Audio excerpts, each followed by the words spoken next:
આ છે ને એકદમ ઇમ્પોર્ટન્ટ છે. Energy leakage. એક ગ્લાસ પાણી હોય અને એમાં તમે પાણી ભર્યા જ રાખો પણ એ ગ્લાસમાં કાણું હોય તો કંઈ મિનિંગલેસ છે ને. આપણી સાથે ડેઇલી રૂટીન લાઈફમાં આવું થાય છે. કઈ રીતે? એક્ઝામ્પલ, સપોઝ સવારમાં એક એવું કન્વર્ઝેશન થયું અનવોન્ટેડ કે જેમાં બોલાબોલી થઈ ગઈ કે તમને મજા ના આવી, બરાબર.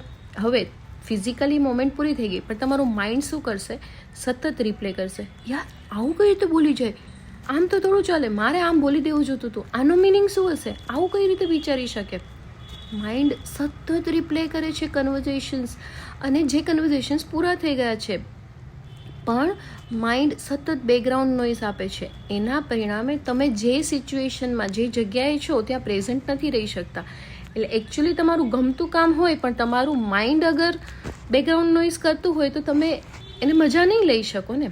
એના બદલે શું કરવું જોઈએ કે જે જગ્યાએ જે સમયે જે મોમેન્ટ થઈ એના પછી 2-3 મિનિટનો પોઝ લઈને વિચાર લ્યો કે આ સિચ્યુએશને મને શું શીખવાડ્યું, મારે શું કરવું જોઈએ, હવે નેક્સ્ટ ટાઈમ હું શું ધ્યાન રાખીશ.